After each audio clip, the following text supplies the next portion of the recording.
I think the financial system is just wrong. It is making the rich richer, creating the wealth gap, which creates a lot of uncertainty and anger in the society.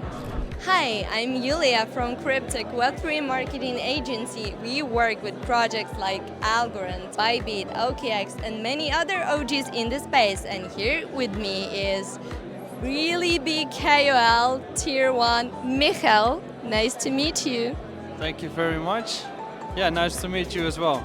My first question for you is probably boring, and probably many people asked you this, but we don't know. How did you get into the space? Who introduced you to crypto? How many years ago was that? Like all this kind of story. Can you tell us? It's been a long time ago, 8 years now. Actually, during my study economics in Amsterdam, I got introduced by the concept of Bitcoin on a morning that I had a very heavy drink the day before. And like at 9 a.m. I had a class and a guy next to me was talking about Bitcoin. And that was kind of like the first thing that I realized, hey, this is interesting. And the same week I went to a bar with one of my best friends. And he showed me CoinMarketCap and he said, this is something for you. And that's when the altcoin summer took place. So it was April, May 2017. I was an entrepreneur back in the day. I liked trading. And then the same day I bought the first coin for like 3,000 euros. That doubled in the next day and crashed the week after. So I was like, okay, I can make money out of this volatility. And just went down the drain. And now we are here 8 years later, sitting in a casino in Cannes, talking about crypto. So that's how I started. That's probably been a wild ride.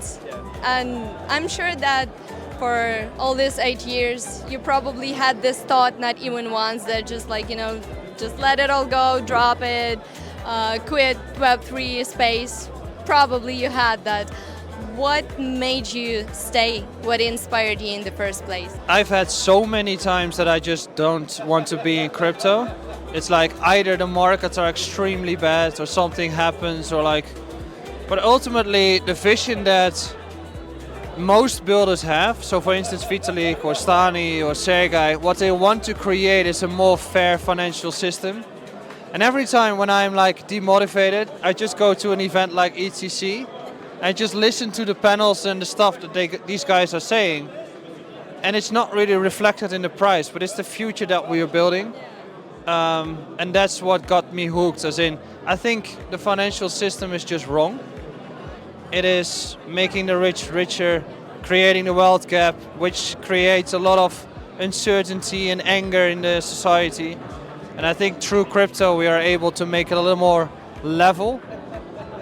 So yeah, I'm always, well, as I said, I'm going to these type of events to just get motivation. So that's what keeps me up, the vision of improving the technology.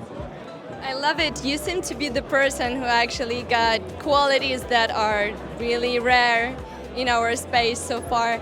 And so another question is like, you're a very big KOL. Everybody knows you. Everybody wants to work with you. How do you put your filter on and decide which projects to take on board, which are not? Like, how do you do your research? Really interesting to know that. Our standard answer is just no. So if someone comes to us, we generally say no for either marketing or for a venture capital investment, and they need to prove it's a yes. So I'm very lucky with a strong team that do proper DD and understand the risks that we have once we tweet about a certain project that doesn't fit us. And I think being very selective increases the impact that you can have with a project. So that's why we said, well, we would like to have fewer partnerships for a longer period of time and just really the top 200 projects. That's kind of the range that we look for. And do a really good DD and be aligned with the team. So if you're not connected with the team, for instance, it's just not going to work. So that's what we do. Your team is your treasure. And one last question. For example, imagine that you meet yourself 8 years ago, okay, when you just started your journey. what what advice would you give to yourself, and which advice would you give to yourself as a KOL who just starts his journey, not to repeat your mistakes, for example? It's always like tricky to say, well, I would do that different, or like I would take that advice. Maybe if I go back in time, I would have been way more selective from the start. I think the first few years I didn't know a lot of things that I do know now. So like, it's kind of, if I look back of 4 years ago, I've got so much more info right now. So it's not really fair to look back to those decisions. But I think being authentic and being selective on the partnerships that you create at the start is what brings you further. So that's what I probably would have done. Other than that, it's just a ride. So I'm just enjoying the journey, the ups and the downs. So just constantly learning, and now I'm in this process with the companies that we have, and hopefully in 8 years it's going to be even bigger. I really hope so. It's a wild ride, so let's enjoy, and thank you, Crypto Michaël, for such a wonderful interview. Thank you very much. See you later.